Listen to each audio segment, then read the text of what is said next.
for this conversation. As we sit here, 70% of American Republican voters think that the 2020 presidential election was a fraud. 30% of those people believe that top Democrats are actually involved in a child sex trafficking ring. In the world's most advanced democracy, people have lost the ability to tell truth from fantasy. Our information environment is rapidly approaching the tipping point that authoritarian propagandists will have longed to create, which is where the majority of people believe that everything is possible and nothing is true. Luckily for democracy, some motivated, brilliant people are pushing back by, among other things, analyzing the spreaders of hatred and propaganda, anticipating where they're likely to strike next, and identifying the disinformation before it can do any harm. That's really the front lines of the fight against disinformation, and three of the most skilled fighters are right here with us on this stage. Now, just to make sure that you know who is who, I'm Eric Schoenberg, the former CEO of Inc. and Fast Company. To my left is Joan Donovan, the research director of the Shorenstein Center at the Harvard Kennedy School. Anya Kerr, co-founder of Kinzen, which is headquartered right here in Dublin, and Lyric Jane, the founder of Logically, headquartered in London. So welcome to our panel. Panel, I'd like to give the audience an idea of what it is like doing the work you do. So Joan, let's start with you. You have so many projects going on all at once, but the thing that might be at the front of your mind is your book. Yeah, It's so called loud in here. I'm just like having a moment. Like, okay, so the book is coming out in September. It's on Meme Wars. And so you're probably wondering, what is a Harvard professor doing studying memes? And why would that matter? But one of the things that I find most intriguing about the changing nature of politics and tech is how universal memes have come to stand in for political communication. They can actually say a lot more than, you know, a 1,500-word blog in some instances. They can signal who's inside a group and who's outside a group. They can shame people. And most importantly, memes can mobilize. And so we, in the book, which is co-written with Emily Dreyfus, who was a senior editor at Wired, and Brian Friedberg, who's been with me for the last 5 years doing this research, we wanted to map everything meme wars from Occupy to the insurrection. And so it actually ends on Insurrection Day and understanding Stop the Steal. But it begins with Occupy Wall Street and understanding things that were relatively minor notes, like End the Fed and Ron Paul, like these very particular American libertarian politics that really seem to burst into the scene because of their use of technology. So people who were interested in this politician, Ron Paul, were also very interested in how the web worked. They were avid posters on anonymous message boards. They thought about memes. They thought about political message crafting online. Then things take a turn for the worse, incredibly dark. Hate speech, white supremacists, misogynists, all of the worst start to find each other online, build coalitions, and over the years really begin to subvert democracy, not by just attacking our important institutions, but by attacking journalism, by attacking activists, by attacking women online, trying to make it so that you fear violence, so you remain silent on the internet. And so that's the work of the book, and then we do a lot of other work at Shorenstein related to media manipulation, disinformation campaigns, and everything horrible. I'll leave it at that. Sounds like a pretty cheerful job. Hey, I'm up for a good time. I saw The Killers last night. Can't stop this train. The book is called Meme Wars, and I'm looking forward to its publication this fall. Anya, let's talk about Kinzen. Can you give us an example of some of the work you've done, a case study perhaps of where Kinzen intervened and stopped a campaign? Yeah, maybe just to set the scene a little bit. Kinzen, a technology company headquartered here in Dublin, very much founded around a mission of how we play our part to basically protect online conversations from really risk and disorder. So think misinformation, disinformation, hate speech, the stuff that can do real-world harm in the world without. So we're working with technology platforms, some of the biggest platforms in the world, to really empower the teams inside those platforms. So think of your trust and safety teams, think of your content moderators, who need to get ahead of all of these problematic narratives, who need to understand how are these policies, how do they need to evolve, and who ultimately need to be empowered to make decisions. Now, sometimes that's going to be, they'll have to look at a proportionate range of measures from removing a piece of content to decide, and actually we're just going to downrank that in our algorithms. We're empowering those teams to get ahead of those problems. And we do that using this combination of ultimately proprietary machine learning, this knowledge graph, these machine learning classifiers, but it has to be matched with human judgment. And I think there's a broadening recognition in this moment that inside the platforms, they have tried, a human-led only approach, which is maybe fact checkers. And there's been merit in that, but it's not scalable. They've also tried automation only, but that's not going to work either because language is so nuanced, it's so complex. This is evolving hour to hour as we sit here today, given multiple elections around the world, given a moment of a pandemic, COVID misinformation, vaccine misinformation, online misogyny, on and on it goes, the worst parts of the internet that Joan is talking about. So you need this blend of what we call human in the loop, okay, where you're matching editorial human judgment with the machine, and the two things are working in collaboration and cooperation with each other. So in our case, we've just been working through Philippines elections, French elections. You look to the Brazilian elections right now, to an example of a case study since you mentioned the United States there in the opening. You can see how the United States playbook is currently being executed on in Brazil ahead of October 2022 elections. President Bolsonaro is up for re-election. And you're just seeing the same trend lines. We're talking about allegations of voting manipulation, ballot boxes. We're hearing claims of these delusional plans that the president is going to be killed. We're hearing about the need for the military to come on the streets. We're hearing speculation of there will be riots on the street similar to US Capitol. So there's a playbook there now that is about fear and intimidation and trying to spew confusion amid this massive democratic moment in Brazil that is going to determine the future of democracy there. And you look to places like Kenya, you look to India. The playbooks are similar, the language is different. Because you take a playbook like that to India, well, you've got 20-odd different languages in the constitution and thousands of dialects. And the same in Kenya, different playbooks. So how do you, given the scale of this, where you are operating in a world now of like 2 million podcasts, thousands of videos, texts every hour, every minute, how do you actually rise to meet the moment of scale? And so it's often the inflection point is around elections, but there's also just continuous narratives. Like today, our team around the world, we're working in 15 languages. We'll soon be in 25 languages, and our team on the ground today are looking at the memes, they're looking at the hashtags, they're looking at the narratives in all of these languages, but trying to understand the nuances, the context, trying to understand the interpretation of it, because you have to understand the dog whistles. What does, a commissioner of peace mean in Arabic that we would have a different context here? What does foreign agent mean in Russia today? Well, that's an attack on an Ukrainian or somebody who's come from the West to help with an intervention.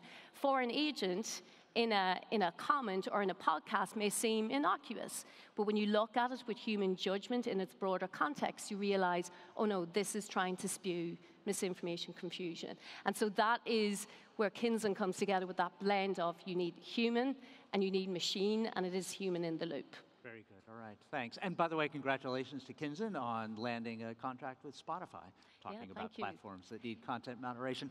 Lyric, give us an example of a win at Logically as an example of how you guys work. Absolutely.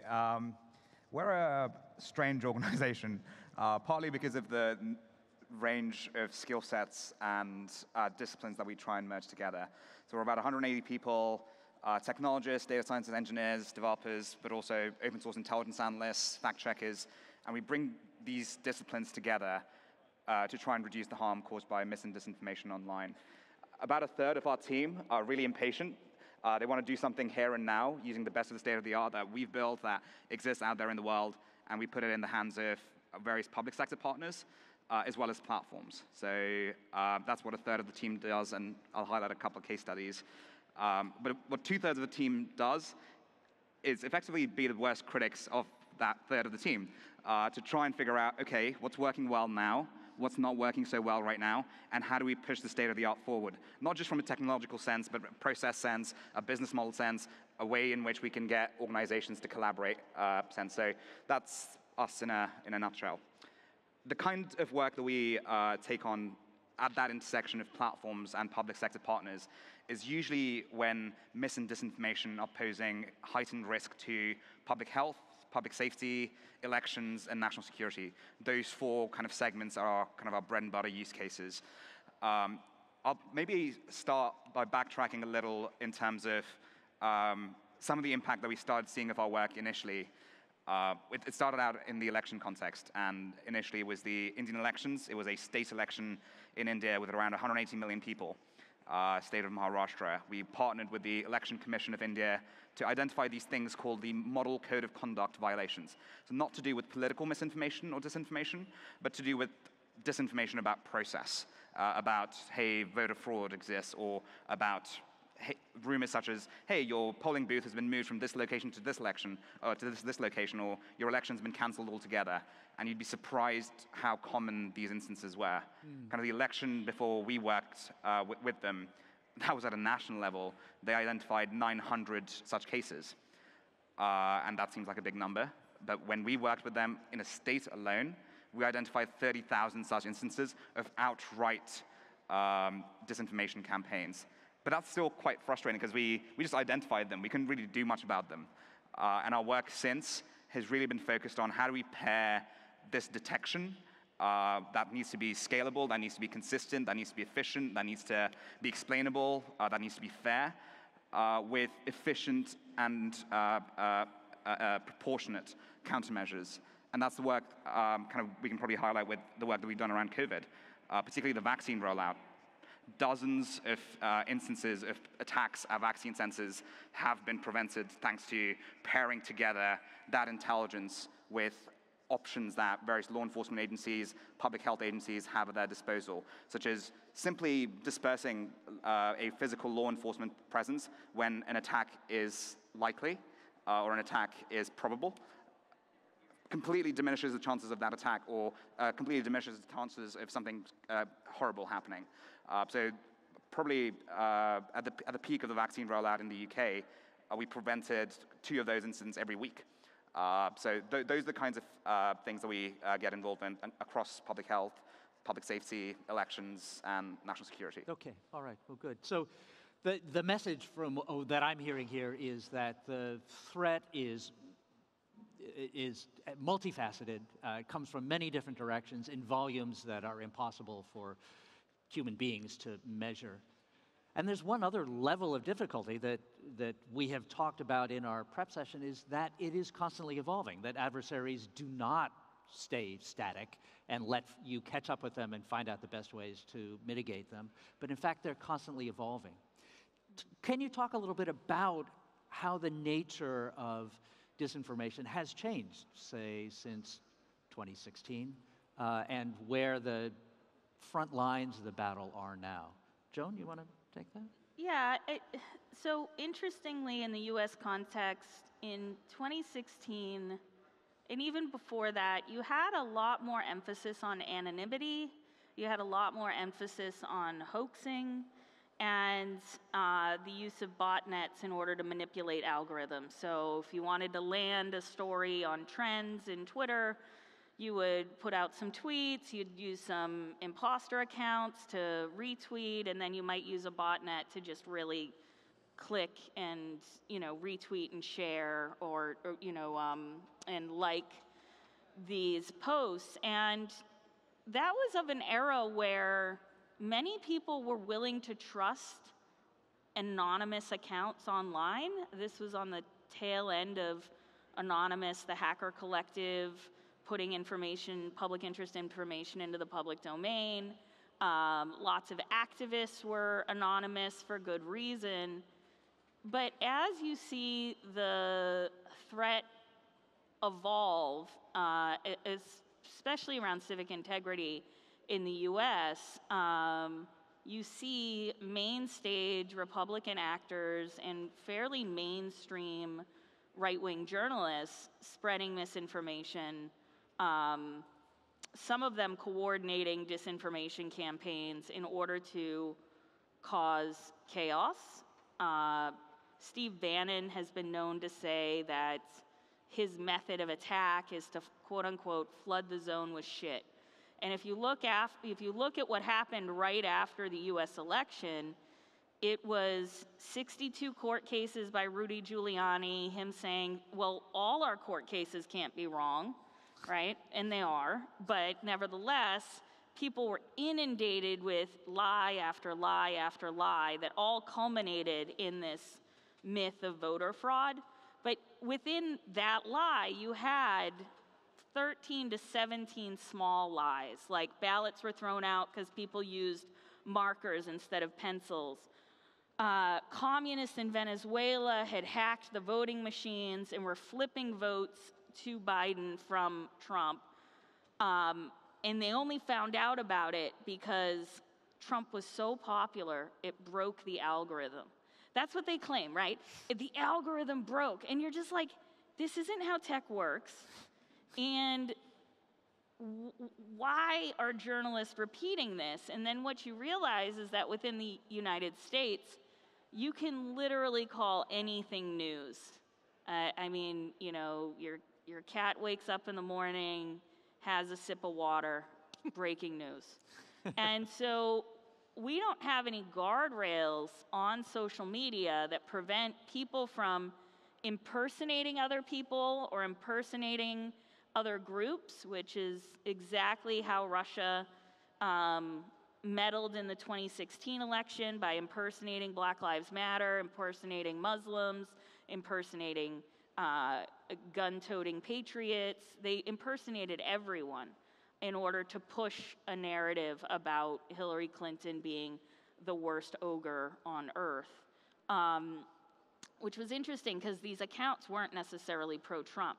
But in 2020, you have all these mainstream actors doing all of the same shenanigans using their real names. And that's where you see these massive deplatformings happen after the Capitol riots on January 6th. And there is an unprecedented memory hole that has been lost to internet history as a result of these platforms deciding that they're going to take this content down, which on the one hand is a good thing. On the other hand, it's far too late. The riots already happened. And then as researchers or companies that are trying to make sense of how these bad actors coordinate, we're left really trying to cobble things together in a very unscientific and almost scavenger-like way. One thing that strikes me about this entire discussion and the whole field, the whole battle space, if you will, is that it's so dependent on the platforms behaving honorably. The work, the research that you do, Joan, the work that you do at Kinsen and Logically, basically requires the platforms to implement the knowledge that you provide them. Are the platforms behaving better? Are they reliable? Are they fit for that responsibility in our information ecosystem? Anya, I'll ask you to take that. Honestly, I do believe, having worked inside a platform, having worked inside Facebook, there are very well-intentioned, purpose-driven people who take the responsibility seriously, who can see this as a moment of a wicked problem. And you talked about 2016 there. This has gone back since the birth of the internet. You know, when we talk about fake news, when we talk about misinformation, disinformation. And a wicked problem, by its very nature, is complex, it's contradictory, it's almost impossible to solve, and sometimes the more you try to make it better, the worse, in fact, it gets. So the platforms are dealing with a wicked problem. They have a playbook for terrorism. They have playbooks now for elections. They find themselves right now, sitting here today in Europe, with an unprecedented playbook that they are writing day by day when it comes to Ukraine and Russia. They don't have a playbook for this. This is unprecedented. But they're learning and evolving, I would say, while they deal with this massive moment of a wicked problem. The whole area, of course, requires just more investment. Like as we've talked about here today, you can't just rely on humans. You can't just rely on automation. But you are going to need your honest brokers in the middle inside the platform. So we're talking today about the front line. Well, inside platforms, we have frontline workers who are our content moderators working every day to protect all of us in this audience, any of us who goes online, to protect us every day from smear campaigns, from hate speech, harmful speech, the stuff that can do real world harm. But they do need, we know from talking to these trust and safety professionals and content moderators inside platforms, they just need more help. They need more tooling, they need more resourcing, and they need to see the power of what does it look like if you can put AI, machine learning, knowledge graphs matched with human judgment. What is the output of that? Can you get better, faster, but preventative? Can you get ahead of? And actually, the fires never burn. You don't have some of the incidents that Joan is talking about. So we're going to need more investment. This has to be holistic. This is all about how do we all play our part to amplify quality news and information and mitigate the bad. So the platforms have a role. They need to continue to invest in it. There's a role for quality journalism. How do we make sure it is our quality news sources? We saw the Reuters report published yesterday. We are in a moment of massive mistrust in our organizations. How are we going to rebuild that trust with the public, the citizens that journalists are here to serve? When we look to our schools and academics and libraries, how do we teach news literacy so that children go into these platforms? Misinformation, disinformation, hate speech, unfortunately, is always going to exist. We have to get better at preventative measures, being proactive and reactive, but it is human nature. You are just simply going to have people who spew misinformation, disinformation for financial gain. It could be psychological gain. Sometimes people are seeking this weird sense of connection by spewing this BS online. So how do we've inoculated our kids against COVID with a vaccine. How are we going to inoculate our kids when it comes to misinformation in this moment of an infodemic so that they're practicing critical thinking skills? So we've all of that to do, but then we have to look at research. Like Joan has talked about stuff being deleted, stuff being removed, and what is there for academia to learn from? So you look in Brussels today, we have a code of practice on disinformation that platforms are signing up for, that companies like Kinsen are signing up for. And in that code, we are now all accountable to empowering fact checkers as one thing, but also empowering researchers. So there has to be more of this collaborative effort now to understand what work by the platforms is working. Are takedowns working? Is it labeling? Is it providing a shelf that's showing you all of the different points of view? What isn't working? And that's where critically we have to support people like Joan in their work so they understand the levers to pull, what's working, what's not working in this massive moment of a wicked problem. Okay. The question of collaboration is an interesting one for the good guys in this fight. As Joan noted, the spreaders of disinformation work together frequently, amplify each other's posts, all kind of are behind the goal of promoting chaos in democracies. The three of you are going to a fact-checking conference, I believe, in Oslo next week. What do you hope to accomplish there? And is there a hope that you'll come away with a better sense of presenting a unified front against the adversaries? Lyric, for you? I think to shape our response, we better need to understand the adversaries and what's happened within the adversarial environment over the last few years. Historically, particularly when it came to disinformation, people have tried to view it as a nation-state problem alone, and a lot of the responses, particularly by the public sector and platforms, have just been tuned to that. The playbook's changed. In 2020, Russia didn't have to create narratives like it did in 2016. It didn't have to start originating content. Polarization existed at levels where that was already being done. All they had to do was kind of throw a little bit of flavor at it, throw a few bots at it, engineer a few campaigns, figure out who they were working on. So the nature of disinformation is changing, but I'll choose my words carefully. I think the perceived success of the various campaigns that, in particular, the Russians ran, have driven so many other actors into the space. When I started Logically 5 years ago, probably I think a dozen countries had the capability to project narratives outside of their own borders using computational propaganda. That number is pretty close to 100 now. That's just nation states. But what's happened technologically is perhaps even more interesting. So in 2016, the Russians used to outsource their content production to Macedonia, West Africa, etc. But now that those people don't need to produce the content anymore because the domestic environment's producing it, those people still need something to do. Those people still need jobs, and they've, to their credit or discredit, have been innovative, and they've kind of vertically integrated the supply chain of disinformation. So in 2020, you could go to one of these organizations and say, oh yeah, don't just produce content for us. This is the campaign I want to run. Can you just run this campaign? And anyone could do that, be it a private sector company, a nation state actor, or an individual, like it kind of spouses against each other even. What's scarier right now in 2022 is that there's two firms that exist out there right now where you don't even need to tell them, hey, create this campaign. You just need to tell them, hey, this is my objective. Can you achieve it? And they will go structure a campaign for you and create that campaign. What's an example of an objective someone might take to one of these firms? An objective might be there's Hall 4 over there, and I really hate Hall 4, and I want their sales for this demographic segment of, say, British people visiting Ireland to crash. And that's the objective I want. It might be as narrow as that, or my objective might be, hey, I am a nation state and I want to sow discord between these two countries. Or I might be a nation state and I want to trigger, potentially, again, this is a hypothetical people are trying to mitigate against, I want to potentially even trigger nuclear war by sending deceptive signals of a launched nuke to nuclear-powered countries. So those would be the types of kind of tactics that have evolved, primarily due to the level of investment that's been generated in that space. So back 5 years ago, order of magnitude, we were in the hundreds of millions.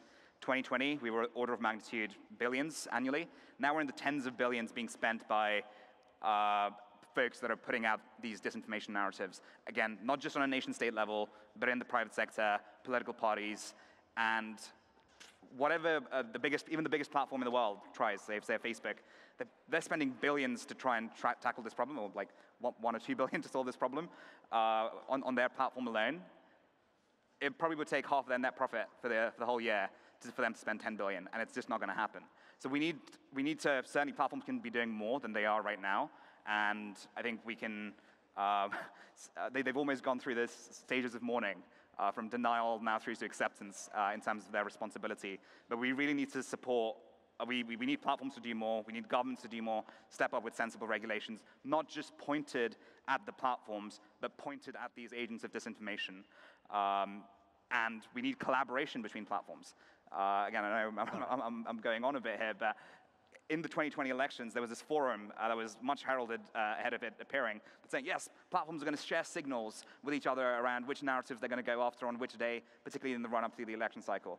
They set up, I think, a Slack group or a Teams group, and a sum total of 80 messages were exchanged in that group. So there's work to do. Everyone's got to do more, but I think there is we've painted a pretty gloomy picture so far, but I'd still remind people that at least we've started winning some of the battles right now. Overall, the problem's growing, but they've started to be sensible solutions that can be narrowly implemented on a case-by-case basis. There isn't going to be a single silver bullet. There's just going to be various things that work in specific scenarios. All right. Lyric, you brought up the issue of regulation, and I think, I mean, continue to use the military metaphors, I see you all as being on the front lines of this battle space and desperately needing long-range artillery or air cover from government regulations. So specifically, what should governments, regulators do that would be a game changer? What should those of us in the audience vote for and expect out of our representatives? Joan? There have been so many proposals. One in the US that didn't really take off in the way I thought it would was this Honest Ads Act. We have a right to know who's advertising to us and under what conditions. Some of you may know this cartoon. It's a dog at a computer, and he's looking at this other dog, and he says, on the internet, nobody knows you're a dog, right? And so when you have this cloaked marketing schema that can target specific audiences, and you don't know who's targeting you, and you don't know which politicians are saying what about other politicians, it creates an atmosphere of chaos and distrust amongst the electorate because they don't understand why other people haven't been given the same information. And so moving us towards transparency around political advertising is a big step that needs to be taken. I also believe that platforms, by their very design, are a smash and grab on the rest of our social institutions. So money that would be going to journalism for advertising is being raked in by Google when you search for an article in The Guardian, for instance, and then there's advertising on Google. Facebook as well, and Twitter have built in-app browsers so that you stay on their platform, they can keep serving you more and more advertising. And then I think there's another role for data privacy where, of course, the adage is if the product is free, the product is you, but it goes deeper than that. And when we talk about, and this is cringy because I'm a lesbian, I don't really like kids at all, but if we're gonna make the net safe for kids, it's not about making sure they don't see pornography. It's about protecting their data. It's about making sure that children's data isn't harvested in such a way that products and algorithms are reinforcing certain kinds of content and behaviors. The other thing that we see in our research that's really important to address is hate group organizing and recruitment. Again, making the net safe for kids would mean that when white supremacists are recruiting in places like Minecraft or Roblox or whatnot, there'd be a much clearer avenue for reporting that and a much better way to do moderation in those spaces where children exist. But again, I know, a little cringy to think about, making the net safe for kids, because generally that's thought about as erasing everything fun about the internet. But that's not what we're talking about here. We're talking about data protections and increased transparency so that we at least know who is advertising to us and we know what data they're collecting from us. And if they do purport to serve children, they have very few points of data that they're collecting at all.